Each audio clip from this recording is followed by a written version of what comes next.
Students, welcome to my classroom. आज का हमारी वर्कशीट नंबर है 71 जो कि हमें शिक्षा निदेशालय राष्ट्रीय राजधानी दिल्ली से भेजी गई है। ये वर्कशीट 6, 7, 8 तीनों क्लासेस के स्टूडेंट्स के लिए हिंदी में है और ये आपको सबमिट करनी है 25 सितंबर को। तो वर्कशीट शुरू करने से पहले आप वर्कशीट नंबर, डेट, अपनी क्लास, अपना नेम और अपनी क्लास टीचर का नेम लिखेंगे। तो यहाँ पर आपको एक पैराग्राफ दिया गया है जिसमें कहा है कि प्यारे बच्चों, विद्यालय खुले हैं, फिर भी महामारी के कारण आप नहीं जा पा रहे हैं कि आपके विद्यालय ओपन हो चुके हैं, बट कोविड-19 के कारण अभी भी बच्चों को स्कूल में नहीं बुलाया जा रहा।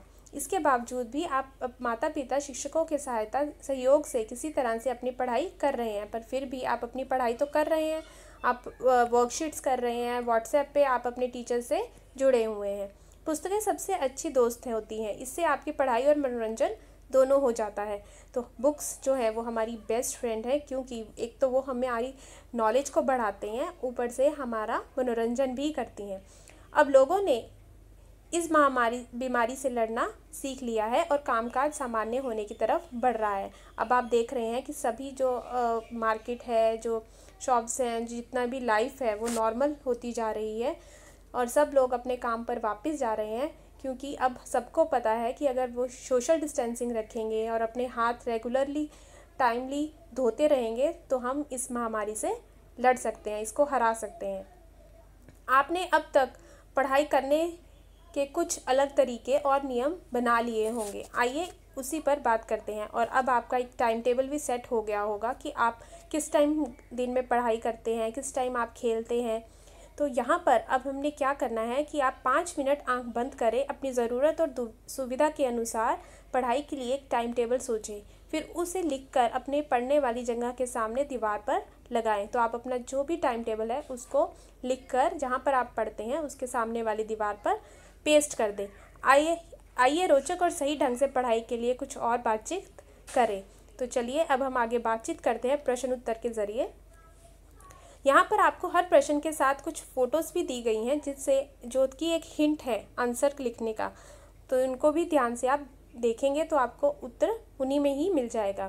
तो यहाँ पे दिया गया है पढ़ाई में कौन कौन सहायता करता है। तो पढ़ाई में आपकी कौन कौन सहायता करता है, तो आपकी टीचर्स तो आपकी सहायता करते ही हैं और आपके माता पिता भी आपकी सहायता करते हैं, ठीक है। तो यहाँ पे आप लिख सकते हैं कि मेरे शिक्षक, मेरे माता पिता, मेरे भाई बहन और मेरे मित्र या दोस्त जो हैं वो मेरी सहायता करते हैं। नेक्स्ट हमारा क्वेश्चन है, आपने अपने घर में आपकी पढ़ाई की जगह कहाँ है। तो जहाँ पर आप बैठकर पढ़ते हैं वो आपकी पढ़ाई की जगह है। तो जैसे आप लिख सकते हैं कि अपने घर में मेरी पढ़ाई की जगह मेरा कमरा है। और इसका चुनाव करते समय आप किन किन बातों का ध्यान रखते हैं और आपने क्या सोचकर आप वहाँ बैठकर पढ़ाई करते हैं, क्योंकि वहाँ पर शोर नहीं होता, ठीक है। तो आप यहाँ पे लिख सकते हैं कि आप कैसे चुनाव करेंगे उस जगह का कि वहाँ कोई शोर नहीं होना चाहिए, पढ़ाई के लिए मेज़ कुर्सी होनी चाहिए ताकि आप अच्छे से कंफर्टेबल बैठ के पढ़ाई कर सकें, कमरा जो है वो हवादार होना चाहिए, वहाँ पर प्रॉपर लाइट होनी चाहिए ताकि आपकी आँखों पर इफ़ेक्ट ना हो। तो ये सारे पॉइंट्स आप यहाँ पे लिख सकते हैं। हमारा अगला क्वेश्चन है, आपके साथ कौन कौन पढ़ता है। तो आपके साथ कौन कौन पढ़ता है, आपके भाई बहन होंगे घर में जो आपके साथ पढ़ते हैं, आप कभी कभी आपके दोस्त भी आ जाते होंगे आपके साथ पढ़ाई करने। तो यही आप यहाँ पर लिख सकते हैं कि मेरे बड़े भाई बहन या छोटे भाई बहन या कभी कभी दोस्त जो मेरे घर के पास रहते हैं वो मेरे साथ पढ़ाई करते हैं। अगला आपको यहाँ पे प्रश्न दिया गया है, आप विद्यालय नहीं जा रहे हैं, किस किस तरीके से आपकी पढ़ाई हो रही है, इसे अपने शब्दों में लिखिए। तो यहाँ पर आपको दिखाया गया है कि यहाँ पर वर्कशीट दिखाई गई है, यूट्यूब का साइन दिखाया गया है, वीडियो का साइन दिखाया गया है, ऑडियो का साइन दिखाया है।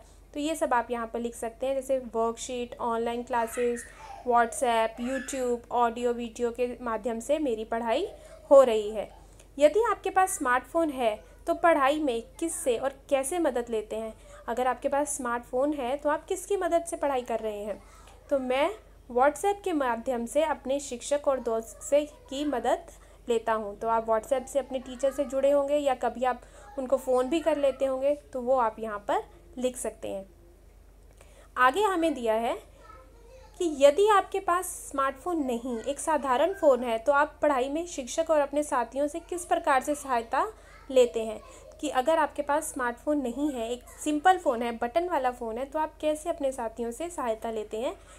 तो मेरे शिक्षक मुझे वर्कशीट की हार्ड कॉपी प्रदान करते हैं। कि जो मेरे शिक्षक हैं, आपको स्कूल से हार्ड कॉपी वर्कशीट की तो मिलती है, जिन बच्चों के पास स्मार्टफोन नहीं है, तो वही आप यहाँ पे लिखेंगे।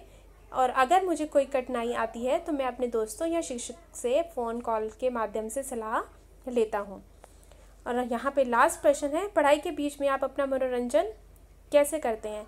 तो बीच में आप जब आपका पढ़ाई में से मन नहीं लगता तो आप अपना मनोरंजन कैसे करते हैं। तो आप क्या लिख सकते हैं, जो भी आप करते हैं, जैसे खेल कर करते हैं, टीवी देखकर, या योग या व्यायाम कर कर, या संगीत सुनकर, या अपनी पेरेंट्स की हेल्प करके, या अपने छोटे भाई बहन के साथ खेल कर आप अपना मनोरंजन करते हैं।